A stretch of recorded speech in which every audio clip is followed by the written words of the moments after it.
ठीक है, व्यक्ति परेशान है।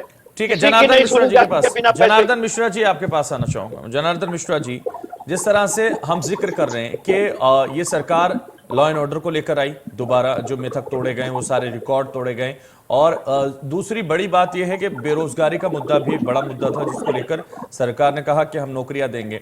और अब जिस तरह से लगातार राशन का मुद्दा हो, बेरोजगारी का मुद्दा हो, या फिर बिजली का मुद्दा हो, लॉ एंड ऑर्डर का मुद्दा हो, इनको लेकर ही सरकार आई है।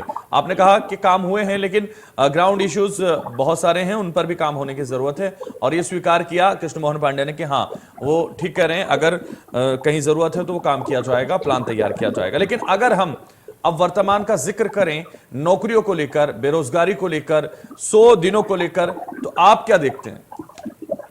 देखिए हैदर भाई, मैं फिर से कहूंगा कि अभी संतोषजनक कार्य जो है बेरोजगारी को समाप्त करने के लिए इतने बड़े स्टेप नहीं लिए गए हैं। और जहां तक नौकरियों की बात करी जा रही है, देखिए नौकरी हमेशा ऑप्शन नहीं हो सकता। आपको एमएसएमई सेक्टर को मजबूत करना पड़ेगा जिससे से ज्यादा लोग उससे इन्वॉल्व हो सके और वहां पर मजबूत हो सके।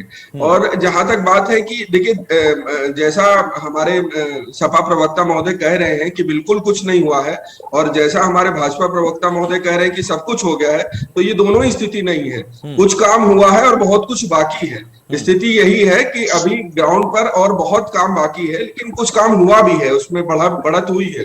तो ये एक और जनता का भरोसा। अच्छा जनार्दन मिश्रा जी, सबसे अहम यही है, जनता का जो जिक्र किया आपने, जनता इन कामों से कितना प्रभावित है, कितना इसको पसंद करती है? क्योंकि हमने देखा कि इस 100 दिनों के अंदर ही ये उपचुनाव भी हुए हाल ही में, इसमें भी जनता ने वोट दे दिया। भले ही कपिल श्रीवास्तव कह रहे हो कि वोट डालने नहीं दिया, लेकिन इस तरह के मुद्दों से मुझे नहीं लगता कि उस पर कोई खास फर्क पड़ता है। अगर जनता को वोट डालना होता तो वो हर स्थिति में डालती, कैसे रोक लिया किसी ने?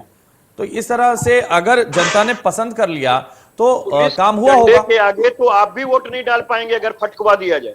नहीं कपीश भाई,